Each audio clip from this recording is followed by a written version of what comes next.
Ghana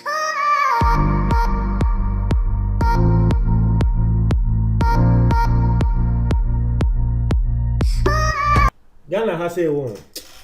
So we because a Ghana yendo ye ho a e fa bebi no aye ne kre. Ghana wabobra wabre wo mojeni abobra apepi bibia ma wo ho ene webusia no. Obon so obi the 1 second e beba betena radio ni TV so na wa say wodin. And the interesting thing and asema hi e wo mnia ne say nipa ko ne say wodin wi a Ghana for ebejiedi. Ghana for akese a ya say wo mudin e wo Ghana ha say nya bini. Ya nya de. Na wo mo say din nso no most of the times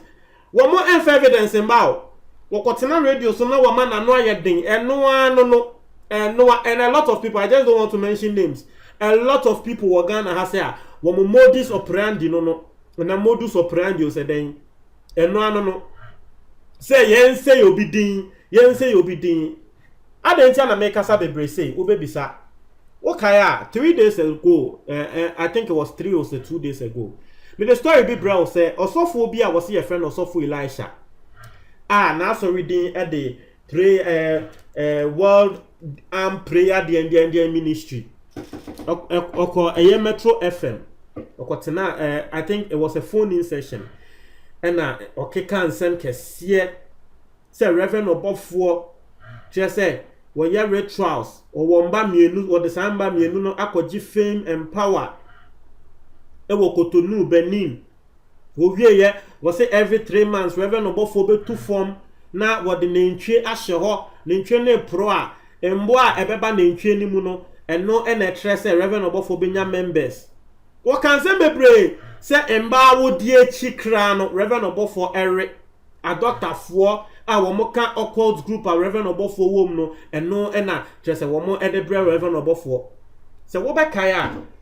me bo audio ne tell na me bo audio ne tell me pass comment bi say me a metena ha me the news na bre mo no me njindi because Ghana ha say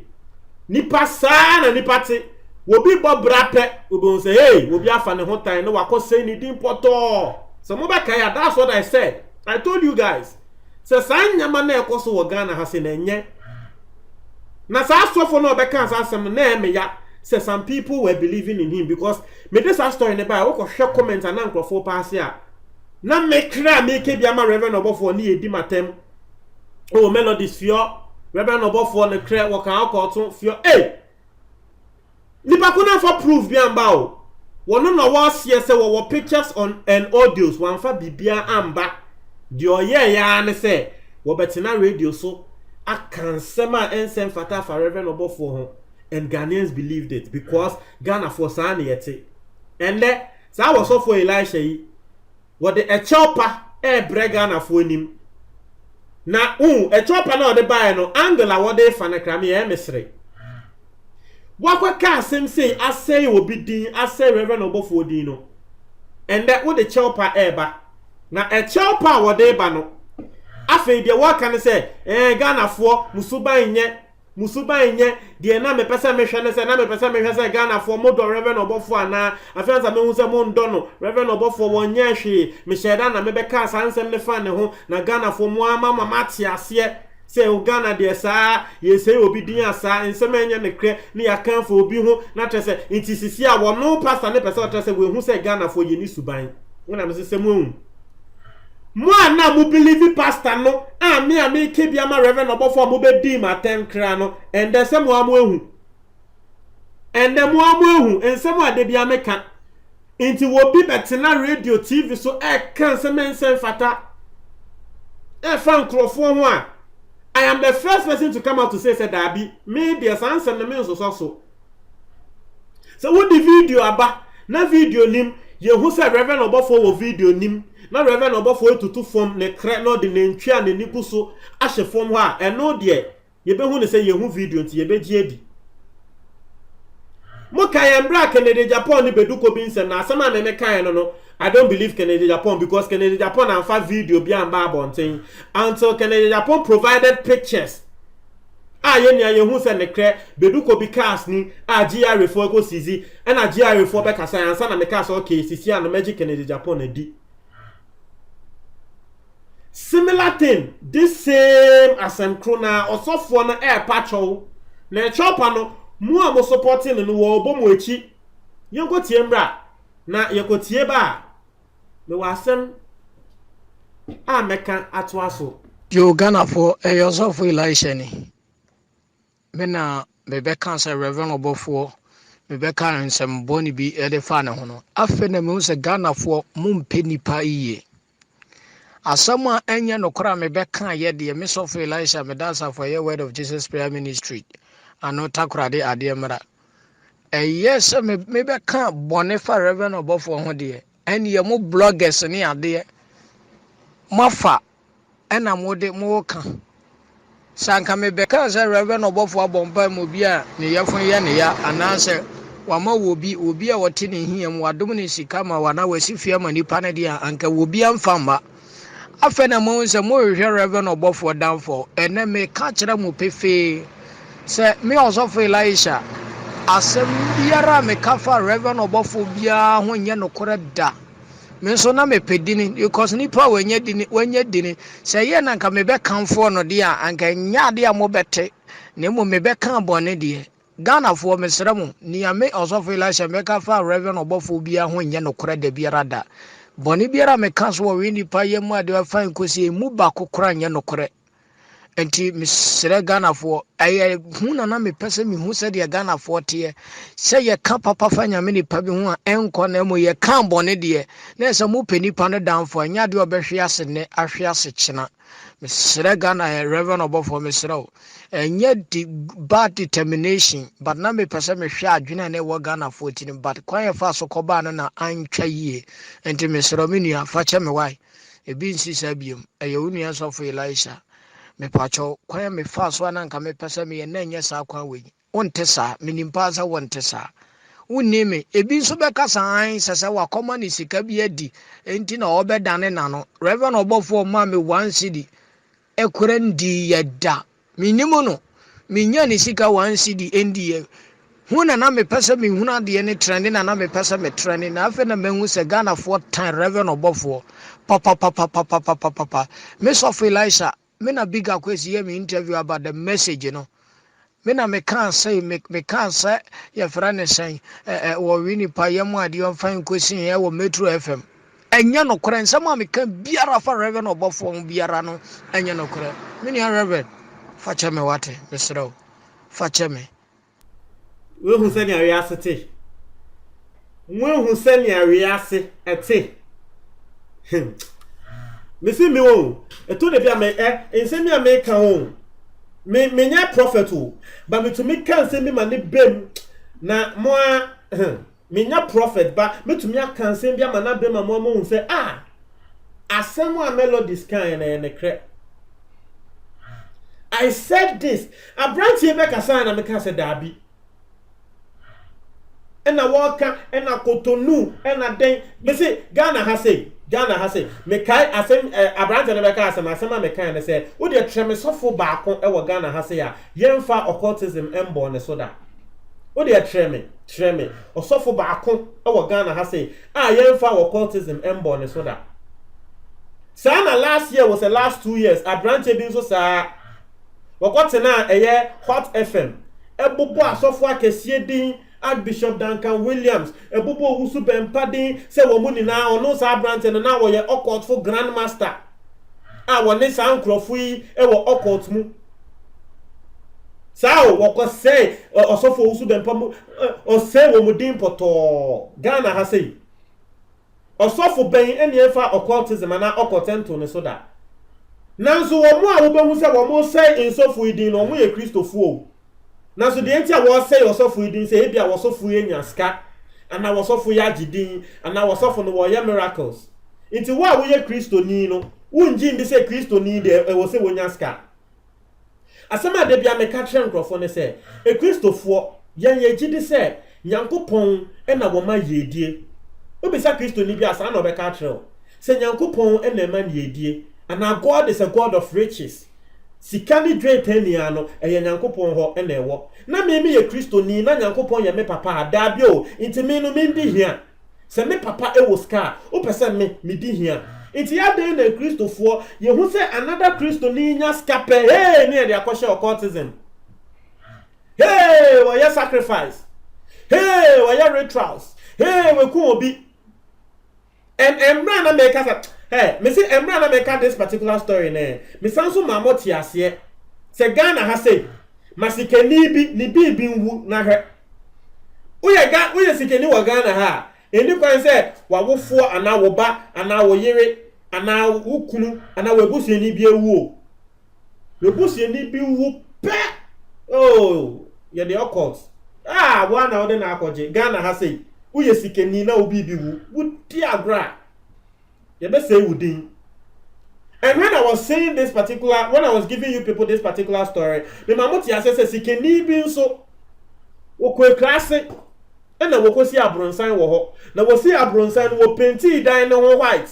Ema enoma etutu a no mu bewuwu e wo dan ne ho. Me mamoti ase se ewie mu na se klase fo no e de bo ne so se wo ye sikedro o de enoma ne ye sikedro because adan na won kwa ho fie de bia enoma ewu wo ye sikeni ni nti ye se wo de enoma na ye sikedro. Ema sikeni ni betu free ho. Obi a wobeje dan no e penti dan ne foforo. Ema science fo bi eba area ho ma science fo ne be ka say edienti anoma ewu wo dan we ho ne say anoma no ewi asa no. Se ne ye penti dan ne white no. Wo mu hu eye o mo say still wo mu nam eye skies ni mu. Intia na eye wo mo bepem dan na wo mu ewu no. Eno ne nsema science fo ne be ka nti science fo no ene ma nipa ko a wo beto sa dan no. Wo mo ma nipa ko ni penti ne foforo. Wo be penti ne foforo na afei nnuma ne nwu biom na afei ewe mufo no omuni ewu se ade ane ye de bo papa we so se wo yesikedro no se enya sa na etie embra papa we sikeni a wo se class no na wo tia nkrofo school fees so at least wo bi ba yera ni pa na eba papa no wo be jiska wo bi ko school no ni ska otumi ba papa no wo papa ne mo muska ni na echi asemba ye ana enyama sha se AC woko penti ne dan white and ma be wu ye nti ni ye de bo ne so se wo yesikedro e ma wo be fi krom ho e ma ebo wo mo ade papa na wo ye e ma area no e be bo wo mo won se nya nipa sa che se you see and all these things wunim de nti sa mostly wo mo cancer answer ni nya ye wo mo sebe prediasa wo mo nheda embo bra wo bi a wa bobra wo wo ne sika wo hu se wo bi nso nya sika won kan da se nipa ko eye sikedro wo de he wo mo kan se we nia ye wo mo ambobra. And you see they give this excuse just to big up themselves. Wo mo excuse we to make them feel satisfied say wo no brana say be one boy no eye okay obeka say say nipa we sikedro na wakwa akoje intime say mbe miniska me de me nkoji sikedro wo kana wa feel better me wa say nipa ko bia no lazy o no lazy intia no one boy bra no but wo kan na man onu aka say feel better say o sika mi nya ekenya hwe because nipa ko amo ka say we nya sika no sikedro Ghana ye ho ni papa for ewo oman we mu and eya enya reverend obofo hu se nyankrofo asay ni di wo krom mu a enya easy obi nim so sa ya say ni di reverend osu bempa so sa tra say ya say wo mu di wo krom ha enya easy ni na mu no ebia nkrofo we enya say eya akomade bi no mo wa because me personally me dey make an economic me ameti hey say me boa obi na me obi a me boa nkrofo me boa nkrofo na obi de beto me so say me my say makokum obi ma sa boa me de me jai. But you see obi to say Reverend Obofo they have strong hearts. They still go on and help these people. So mo be kaya last 2 years Kofi Adoma wanwani akoboa lady bia ye friend Amamata no otin rem e na Kofi Adoma kofa ne fi rem ba ye amoboa no lady no unfortunately obekọ hospital be wu ye afi be hega na fo and the Kofi Adoma ne na akoyewe ni na sa evangelist adan ne no kwọsha ase and the Kofi Adoma the lady na akoye ritual omo the lady na akoye ritual ama people in Ghana here believed it and le Kofi Adoma so obi wo ho a e wo se wo boa na e yo so obeboa ne biom because asem kopa pe e bebo ne din biom ba ansoa Anochi Supremo asemba ye Kofi Adoma nkasa e na so mu eboa Anochi Supremo ye di Anochi Supremo eko India say ye koye operation e na ebuke mu na chese nyankopon fa ne kransie ya Anochi Supremo wamba biom still Ghana force and so bebo Kofi Adoma din say Kofi Kofi on my way ye ho nipa ye ho nkrofo papa na ye ti on my way mu yenye ho nkrofo papa de bia yese nkrofo dieni yese tese noa na ye yende obi kwaso a esanse ye nkwaso tese se nipa kono de ye be se nipa kono din bia ye beka just for us to feel better. Now so we bia nipa kono kwaso no se na wo ye no se na wo ye we mi so me pese me yese na nipa kono aboa na so we kodu ho no wompe wobetina baby no watwe wa sign wobetina say no watwe wa sign sa de na ye wo man we mu e wo say yes esesa e wo say insofo bebre aka say e ye sunsun bia e da Ghana so Archbishop Duncan Williams ka kan sa asem no wo say Ghana ha say sa na yete obi kwasoro a de ye be ye be say nipa ko ni bia ye be ya asem no e na ye ne kre eye ne krepa Ghana ha say eye ne kre last week osofo Aginasare ono kra kan wo na sorry ase sa suban na da Ghana fo so na enye wo bi ko super ye be frame asem de abeto ne so ene he pastor yi e na wo be pa cho afei de he de bia wo de asem me fa ene Ghana fo de ene emua mu de ye say nkrofo din a na moni age ye say nkrofo din wo ende de mu na wo de hye mu a mo support no e na wo de hye mu wo se nya wi asete asem we wo ye ka fa menka sa all day make sa all day because I have stories mankasa madamfo atwese menyonko brebo wone abrante bi na tifie wono ankasa na damfo iti enam me madamfo ne so nti sa abrante ne so abeda ne madamfo because me wo hwa na ebia me feel say e comedy me wo hwa na me feel say e comedy me na me wadwane wo fie but ne ye no ebe ye me dinya na ma frɛ madamfo no na wa twa me say membra na baewe any stew bia you ready na ma kom sa madamfo no wona enia ya to nse didi wo ye madamfo pa ono nso wo hwa na wa ba me fie sa na ye no na abrante a wone ne ti fie sa madamfo no wonya ska wo boa sa abrante no otumi koye shopping okoye shopping ba wo say shopping de me ni abrante na ti fie na wa chem half na wa ma abrante na half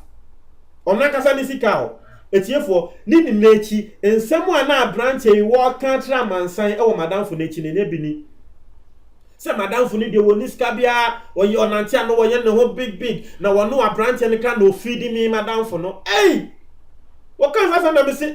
wo sa madamfo wo betumi feed no me asebe ebi mu kra hu ne say ye no ye de ye ho no kra no me kra sometimes e come de me asa madamfo no ho na me call because ni fie de udu wa bibia wo ho upe fruit upe benku upe dien upe nsio upe drink upe bae chese udu ni fia eduane bia ye ready iti me a e come de me na chese me ni hasa me ni eduane kra wo no ni fie na me mi ko didi wo de na say abrante no wo na wo feed no e kan sem say madamfo no abrante etumi fra madamfo no girlfriend e kire ne say madamfo no e de mba bebre ba fie ho etiefo nya asem keto na asem ni na madamfo no kwati ni na no say abrante ya ye ka ne ho asem yi wo say madamfo no e kire nkrofo a na wo say nkrofo nso a kire madamfo no nti madamfo ni obi e kotena ase e na wo mu didi nkomo na nsem ni pie ye na wo ya ka say abrante we na ka kire o say na wakada nse menso wakan ho asem se kire me o say e na wo mu nia betena ase eye meeting afi behwe abrante na nanim etwa oi afi ono no wo koto a wo pa show enya me nim de ba me so saa na Ghana yete wo say just ma o say madamfo ne poto ama ende ame ne o ka say saa madamfo no one saa ne girlfriend no o mu ni hobium because the girlfriend believe here Because yes, who can't believe no will be a one new boy at TCA.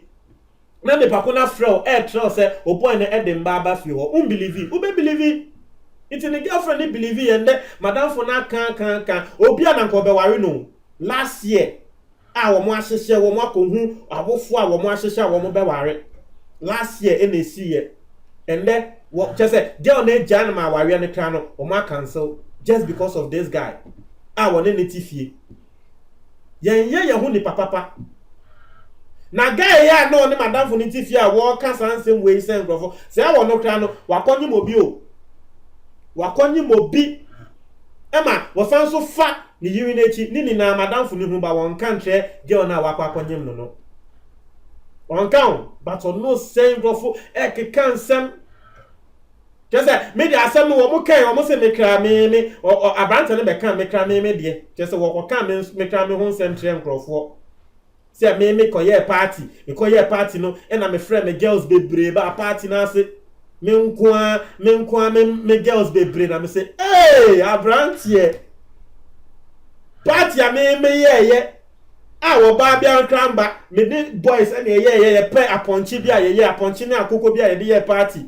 wo kra no na nke ni kwan se ye frɛ wo because madam for no wo ba na wo ne utifie na no se o de brane ni ayen nko di aponche ne akokɔ ni bi wo ba bi ani ho abrante ko kan ese me kra mi din poto na uni me grofo ko ka se we tro mo okoka tre mi ame sofo okoka tre mi ame sofo ese mi din poto e tre mi sofo say ni etiefo na wo ya sofo no kra na obeji edi because me nso ma fa ne so ye madam fo na wa fa echi akokan se mu atre me sofo asem mi din poto se me de mba asem e na sei no be say hey sa ewiase nipa wo koso a de nipa be ya wo be sei wudin no de nipa be ya wo be sei wudin no me say ensem we wo se me kasa about it ube hu ne se he yenya ye hu ni papa wo kro we mu je wo ye mpia o wo kosro na wo pese ye pia wo no ye mpia o da ba wo de ma ye hu se we du sro ho de ye be ya ye be ma wati ato no ye be ye de ye be ke ahondin na ke wo se ye di pia no ye mfa mpia o he asem we make o be ka say hey melodies asem we I'm very passionate about this matter. Because this thing goes on in this country. A politician between me akotena radio so and TV so I say will be things akeke and because that person is a politician, you know, people will just believe him without evidence. People will just believe him. You will come and say, Obi awa so fast ade ne pa wo mampeni Mahama. Just say Mahama there, wa bro, Mahama. Wo pia Mahama ni be ye adwuma ni bako ni be wu bia ye bebo Mahama din. You will come ha Mahama. One no there. Me say me sometimes wo na me ya. E me ya say Mahama me ni ebusiem. Asem wo ye de fi reverend obofo me de aba me so me de beko ye beka ni nia na ya kan bom. Wo mo ya sa ade no wo Ghana na ye beka ni ya kan ni nia bom. Because it is going on too much in our society and it's something we need to stop. Emwa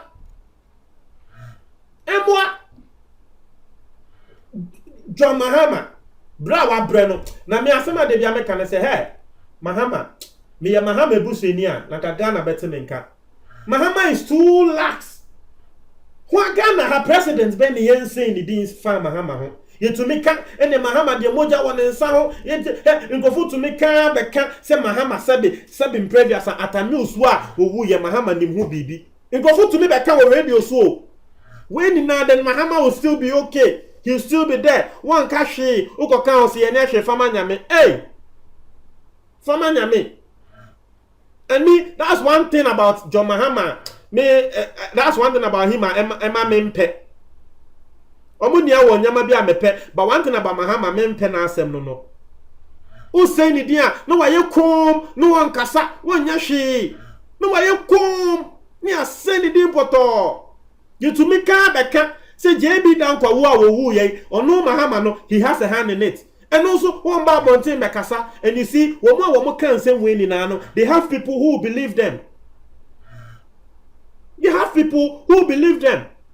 Nancy and a mebo Kennedy Japan di. Nancy Kennedy Japan beka say Osofo Bedukobi. Ne Casa yes easy 2018 and yeah Porsche 2018 and a Lincoln 2018. Kennedy Japan be try and say sa cars na Mahama time and a Bedukobi de buy. Now so cars are year models year 2018 no e ba na say and a Mahama time na Bedukobi de buy because Mahama free power 2016. Car na so year 2018. Just say, yes, say Mahama Dean everywhere, every corner. Yes, say Mahama Dean, and now Mahama ye president. Ni bibi, ekwaye, ye fane say ni appointee bi, ekwaye corruption in sempe, hey, ye the best from Mahama. Now so when that,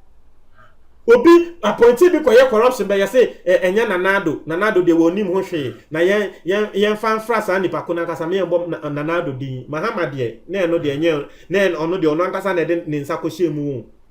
Ya say ya just say ya say ni the people Ghana hasane ete yen say nkrofo din wo bim pre ni on pre ni moje ni embo ne bra enko ne nim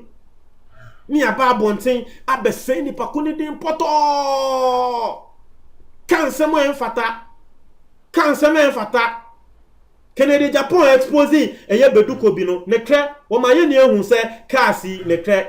Bedukobi afi Kennedy Japan de ka ho endra Ghana eye me ya se sa man record Ghana ni bi frame e no ka se mi bi sa Kennedy Japan aseme ma no e na me ka sa aseme ben o se Kennedy Japan wa na o ma ye ti asese Bedukobi ekum nkrofo bi because okoye retras on India fo bi e na Ghana ni bi kwa che no e na Bedukobi ni kun Ghana ni bi Bedukobi na akasa kokun Ghana wa Kennedy Japan na wo kan and that there wo si Bedukobi de Dwanto Abrawenti or patron to wo seize fire da bi o nti Ghana ni na wo ka se we kun no and then na o ma police won che no wo ho but Kennedy Japan fi or the Dwanto Abrawenti let's seize fire so wouldn't him say we kun obi a will you even seize fire just send the pedi ye kunkume mo de eya mo se kun nipe kunkume easy sa on eya mo se nipe kunkume easy sa udi agro ye de kunkume to so sisi a na meka sanso ama Kennedy Japan embra ameso alewu ye afe behwe na Ghana fo obo Kennedy Japan din say ni din se wonu noko me personally I feel say Kennedy Japan had no hand in ameso ale ni wo ne ho eya asema eya meka but Ghana fo boni din say ni din. Even in this country, Ghana, Kennedy Japan, Kelvin Taylor, Baba Kotinasi, no worker, and the Kennedy Japan, the cocaine, and the Wodinya Nisika, just a way Sikinia, either say rituals, and now we cocaine. Kennedy Japan, or no so cocaine, I had bonitri so ever Ghana has a easy. Maybe I make a second day, a chaha. Make it ya Kennedy Japan, I'm also make a salmon because Ghana phone being so essay ni dimpa. Ghana phobia to me, but not. Radio TV so essay Kennedy Japan din say wo ye cocaine wo ye say wo ye drug dealer essay ni din. You see, these are all examples of the society we live in. What would say me assure class wo kra no will be essay within me assure me kai embra me what SS university ebisi ye nkrofobia na me de me ho tale wo mo a me hu say we mo de me now for me down for yeni aye wo room bako na mada na bibi keke ene kata me se menti meni ba na me da hot se obi amada no wo munim se mada na afi be hwensem fun nsem bone a wo mo kan fa me ho ene me de sei chese wo mo omuni obi na ekasa o outsider o omo se me ma outsider no poto wo munim se mada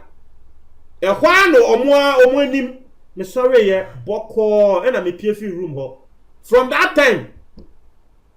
me hu omo a so omo ye mbo abio na me fi omo biom na afei omo koya me ho complain ama me namfofo so ene we dey say ene what is say ye can say we afa ne ho keke no ena ne buefu adan dem ma na o say o yes am say he nkwasi asem obi a wo kan asem esem ya ma wobi embra me wo ho me ankasa mate wo ka dem say me ne wo emenanti biom me ne omo ananti biom omo de janto ko ma me nanfo se omo ne me nkasa na madamfo ba ko a omo de janto ko ma na wonne me ebe kasa no sa madamfo no You be do final year. Say make a second year this year. You be do final year no. Woman did the same thing your madam for no. After some madam for no now after wo jani aba me ho say hey, I dey am the year 2 years ago no. Woman did the same thing na year me. I'm saying after they say we hu.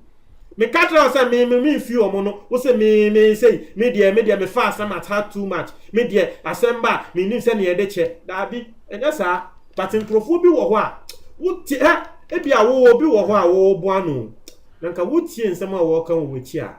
Etiefo wo tie nsem a wo kan wo chi anka nya bi ni. Eye supan a e wo ye society ni mu. Se ye nsei nipa. Etiefo mo fa nche me se ma che. This matter is a matter that is I'm very passionate about it. I just hate it because me personally me obi a me pɛ me ho asem. Me hu bibia me bu meni. Obi asem a me bu meni sa na me mete. Inti se wo be at the assumption the team as same ya mo bia e ya na me wanwa because me I don't have that time. I don't have me I'm all about my business. I don't have that time. Inti opinion time ko come and one say e ya na e ya me and the way I'm speaking about these things are media fra other examples no it should tell you say I am very passionate about this thing. Don't try more me that's it.